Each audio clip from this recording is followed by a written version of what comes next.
یاور چودھری کو بھلی معلوم نہ ہوئی۔ وہ اٹھ کھڑا ہوا۔ میرے خیال میں ہمیں بختیار چچا کی واپسی کا انتظار کرنا چاہیے، ہم خواہ مخواہ معاملات اور نہ بگاڑ دیں۔ یاور کی فکریں اول مصدق کے تیور تھے، جن میں کچھ بناوٹی سا معلوم ہوتا تھا۔ یہ کہتے سمے اس کا دل تیزی سے دھڑک رہا تھا۔ تم فکر نہ کرو، ہم بڑے ابھی بات کر کے آتے ہیں، کسی بزرگ نے اسے ٹوکا۔ مگر یاور بولنے کے لیے آگے بڑھا کہ مصدق نے ہاتھ کے اشارے سے اسے چپ کروا دیا۔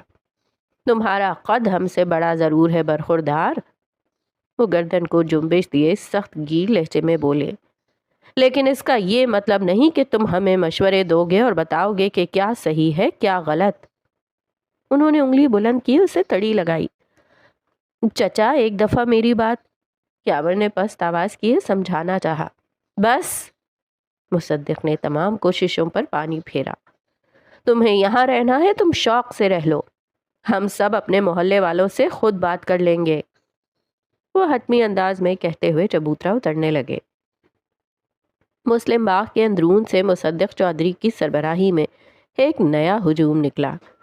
یاور چودھری کا دل طرح طرح کے خدشات کا گھر بن چکا تھا۔ کیا واقعتاً مصدق چودھری بول کی پاسداری کریں گے یا پرانے بغض کی بھینٹ چڑھ کر نئی سازش ترتیب دینے والے تھے؟ آپ نے اپنی شادی کے متعلق خواب نہیں بنے دلہن بھابی؟ چھمی گزشتہ موضوع پر ہی اٹکی ہوئی تھی۔ اس کمرے میں روشنی کی قلت نہ تھی، تو کیا وہ لڑکی نورالعین کے تاثرات پڑھ نہ سکتی تھی؟ نورالعین نے دل ہی دل میں سوچا۔ تھے مگر اب نہیں رہے۔ نورالعین مجاہد کے لبوں سے بڑبڑاہٹ نما آواز نکلی۔ کیا کہا؟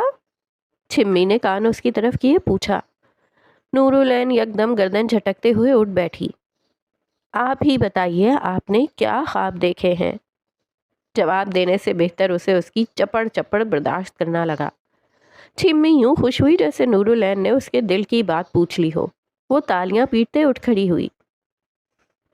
میں چاہتی ہوں کہ میرا دولہا بالکل بھائی کے جیسا خوب رو، دراز قد اور مردانہ وجاہت سے مالا مال ہو۔ پھر تو بہت اچھا ہوا کہ ہم آپ کی دلہن بھابی کے عہدے پر نافذ نہ ہوں گے، ورنہ چن کر آپ کے لیے سب سے بد شکل کھڑوس اور بڈھا بر تلاش کرتے۔ سوچ نے ہی اس کے چہرے پر کڑواہٹ پھیلا دی۔ مجھے کسی بلند و بالا محل کی حاجت نہیں، مگر وہ میری چھوٹی موٹی خواہشات ویسے ہی پوری کرے جیسے بھائی کرتے ہیں۔ وہ پلکیں جھپکائی یوں کہہ رہی تھی جیسے جاگتی آنکھوں سے خواب دیکھ رہی ہو۔ ہم اس بات کو یقینی بناتے کہ وہ پیدائشی کنگال ہو۔ نورالعین کے لبوں پر نفرت انگیز مسکراہٹ تیر گئی۔ میری ڈولی دھوم دھڑکے سے اٹھتی اور سارا شہر میری شادی میں شرکت کرتا۔ میں بھائی سے کہہ کر خاص مصور کو بلواتی جو ہم دونوں کی زندگی کی رنگوں بھری شروعات کو تا عمر لوح مصوری میں قید کر لے۔ نہ جانے خدا کو آپ کتنی پیاری ہوں گی جو اس نے آپ کو ہمارے قہر سے بچا لیا۔ آخر میں چھمی کو گھورتے ہوئے دراز سا مسکرائی۔ چھمی آنکھیں بند کیے ہنوز خیالات کے جہان میں کھوئی ہوئی تھی۔ اس کی خاموشی سے مستفید ہوتے ہوئے نورالعین نے کھڑکی سے باہر جھانکا۔ جو منظر اس کی آنکھوں کے سامنے رونما ہو رہا تھا اس نے دل میں ہلچل مچا دی۔ اس کے پیر مچلنے لگے اور ہاتھ جوش سے ٹھنڈے ہوئے۔ باغ کے داخلے پر رش بڑھتا جا رہا تھا۔ اس کے لب فتح کن مسکراہٹ سے مزین ہوئے۔ نگاہ اپنی جوتی کی طرف مبذول کی اور پھر چھمی پر جو ہنوز خوابوں کے جہاں میں کھوئی ہوئی تھی۔ انتظار کی گھڑیاں تمام ہوئیں۔ مہم تلاش منزل سے ہمکنار ہوئی۔ منزل مقصود کی قربت بڑھتی جا رہی تھی، حتیٰ کہ وہ اسے قریب سے دیکھ سکتی تھی۔ باغ کے داخلے کا منظر یکسر تبدیل ہو چکا تھا۔ آنکھیں جو بختیار مجاہد کے دیدار کو ترس رہی تھی ایک نئے ہجوم کی آمد پر ٹھٹک کر رہ گئیں۔ قیاس آرائی کا سلسلہ شروع ہوا۔ کسی ذہن نے اس نو آمد کو بختیار کی چال سمجھا تو کسی نے اسے جنگ کی للکار، کسی نے اسے بختیار کی بزدلی کے متوازی قرار دیا۔ اکبر کے چہرے پر سراسیمگی کی پرچھائی تھی۔ آپ سب یہاں؟ وہ کھسیانے ہو کر بولے۔ چور نگاہ ہجوم پر ڈالی۔ بختیار تو تھوڑی دیر میں واپسی کا کہہ کر نہ جانے کون سے غار میں پناہ گزین ہوا ہے۔ ہم سب نے طے کیا ہم ہی آ کر محلے والوں سے بات کر لیں۔ مصدق نے سینہ تان کر کہا اور ہجوم کی طرف متوجہ ہوئے۔ مگر اس سب کی کوئی ضرورت نہیں تھی۔ اکبر کی بتی گل ہو گئی۔ بات پھیل جانے کا خوف لاحق ہوا۔ بھائی جان بس آتے ہی ہوں گے، تسلی بخش انداز اختیار کیا۔ کم از کم ہم سب کو اندھیرے میں تو نہ رکھو اکبر میاں۔ مصدق نے پلکیں چھوٹی کیے کہا۔ کیوں آئے ہیں یہ سب؟ ایسی کون سی آفت ٹوٹ پڑی آخر؟ وہ سب بھائی جان آ کر بتا۔ این اسی وقت مقابل ہجوم سے کوئی مخلق گفتگو ہوا۔ ہم خود ہی بتاتے ہیں۔ اکبر نے سر پر ہاتھ جمایا اور دہشت سے اس درمیانی عمر کے شخص کو دیکھا جو کہہ رہا تھا، بختیار کی چھوٹی بیٹی نے گرو بازار کی ویشیاؤں کو محلے میں کہیں چھپایا ہوا ہے۔ یاور چودھری ہجوم کو چیرتا ہوا پیش منظر میں پہنچا۔ ان لوگوں کے چہرے اس پر یہ حقیقت آشکار کر گئے تھے کہ معاملہ اس کی عقل و فہم سے کئی گنا زیادہ سنگین تھا۔ ہم اپنے محلے میں گند برداشت نہیں کر سکتے۔ مصدق چودھری کی پشت پر کھڑے تمام مرد شوق زدہ ہوئے۔ کئی ہاتھ لبوں کو پہنچے، کئی آنکھیں حیرت سے پھیلیں۔ بعض نے اپنا سر ہی پیٹ ڈالا۔ یہ تم کیا کہتے ہو؟ ایک بزرگ داڑھی کھجاتے ہوئے بولے۔ اکبر کونے میں کھڑے لاچارگی سے سب دیکھ رہے تھے، یہ جانتے ہوئے کہ وہ اس نئی مصیبت کو روکنے میں ہرگز کارآمد ثابت نہیں ہو سکیں گے۔ مانا کہ بختیار ہمیشہ سے منافق معلوم ہوا ہے، مگر وہ اس حد تک گر جائے گا، مجھے علم نہ تھا۔ مصدق نے کانوں کو باری باری چھوتے ہوئے استفسار کیا۔ یہ تو بڑا گھمبیر معاملہ ہے، ہمیں بختیار سے سوال تو کرنا ہی ہوگا۔ کے بعد دیگرے کئی آوازیں بلند ہوئیں۔ ہم بھی صرف اسی خاطر یہاں کھڑے ہیں، یہ معاملہ محلے کا ہے، ورنہ ہمیں کسی کے ذاتی گند سے کیا مسئلہ۔ دونوں سمت ایک باہمی رضامندی قائم ہوئی، سو تناؤ یکدم چھٹ گیا۔ آنے دو بختیار کو، ہم اس سے خود حساب لیں گے۔ مصدق انگلی بلند کیے بولے۔ بھاڑ میں گیا نکاح، بھاڑ میں گئی رخصتی۔ وہ بآوازیں بلند بولے۔ یاور کے سنگ کئی لوگوں نے انہیں حیرت سے دیکھا۔ یہ آپ کیا کہہ رہے ہیں؟ یاور نے ارتجاجن کہا۔ خاموش، ایک دفعہ بختیار سے سوالات کرنے دو، اگر تو اس نے مجھے تسلی بخش جواب دے دیا تو میں آج کے آج ہی یہ نکاح پڑھوا لوں گا، ورنہ یہ خیال اپنے ذہن سے نکلوا دو کہ میں اس جیسے منافق کی بیٹی سے تمہاری شادی کرواؤں گا۔ کئی گردنیں مصدق کی بات سے اتفاق کرنے کی خاطر اس بات میں ہلیں۔ بالکل درست کہا۔ ایک کے بعد ایک ہر شخص نے مصدق کی ہاں میں ہاں ملائی۔ یاور چودھری کی جوت بجھ گئی۔ بھائیوں، اپنی اپنی عورتوں کو گھر روانہ کرو، ہم بھائی لوگ مل کر بختیار کا انتظار کرتے ہیں۔ مصدق نے بآواز بلند حکم صادر کیا۔ یاور کونے میں کھڑا لب کھولے کچھ کہنے کو تھا، مگر ان سب کے درمیان یکجہتی دیکھ کر اس کے الفاظ حلق میں رہ گئے۔ حالات نے آخر وہ موڑ لیا تھا جس کا اسے صبح سے اندیشہ لاحق تھا۔ ہمیں کمزوری محسوس ہو رہی ہے، نورالعین مجاہد نے کہا۔ چمی نے یکدم تشویش سے اسے دیکھا۔ ہائے دلہن بھابی، ایسے نہ کہیں۔ چمی کیا آپ؟ وہ سینے پر ہاتھ رکھے بلند سانسیں لینے لگی، گردن صوفے پر ٹکا دی۔ میں بلاؤں کسی کو اگر زیادہ طبیعت خراب ہے تو؟ چمی نورالعین کا حال دیکھ کر اپنی تمام باتیں بھلا بیٹھی۔ نورالعین نے یکدم گردن اٹھائی، شاید ضرورت سے زیادہ اداکاری ہو رہی تھی۔ نہیں نہیں، وہ گردن دائیں بائیں ہلانے لگی۔ کیا آپ ہمارے لیے نمک والا لیمو پانی لا سکتی ہیں؟ اس نے پلکیں جھپکاتے مصنوعی نقاہت زدہ آواز میں کہا۔ ہاں کیوں نہیں، مگر لیمو پانی ہی کیوں؟ پانی کیوں نہیں؟ چمی ایک دم ٹھٹک گئی۔ کیونکہ لیمو پانی بنانے میں آپ کو وقت لگے گا، اس نے لب دبائے رکھے بس دل ہی دل میں بولی۔ وہ کیا ہے کہ ہم نے صبح سے کچھ نہیں کھایا، لیمو پانی سے ہماری توانائی بحال ہوگی، اور ویسے بھی ابھی رات دیر تک جاگنا ہے، گھر جا کر آپ کے ساتھ مل کر رسمیں بھی تو کرنی ہیں۔ اس نے مصنوعی اپنائیت سے لبریز لہجے میں کہہ کر چمی کا دل موہ لیا۔ وہ پہلی فرصت میں چپل پیروں میں گھسیڑنے لگی۔ پھر ایسا کرتی ہوں کچھ کھانے کے لیے بھی لے ہی آتی ہوں، اس نے جوش و خروش سے کہا۔ نورالعین زیر لب ہنس پڑی۔ بہتر۔ اتنے میں چمی کمرے سے پھریڑیاں بھرتی نکل پڑی۔ اس کے جاتے ہی نورالعین مجاہد کھڑی ہوئی۔ اس نے خاموشی کو رگو پے پر محسوس کیا اور شکر کی سانسیں لیں۔ کمرے کا دروازہ بند کیا اور چٹخنی اوپر کی، پیر چپل میں گھسیڑے اور کھڑکی کی طرف آ گئی۔ آخری مرحلہ، آخری پھلانگ، وہ آخری پھلانگ جس کی وہ 8 دنوں سے راہ تک رہی تھی، وہ آخری اڑان جسے بھرنے کے لیے تمام منصوبے بنائے گئے تھے۔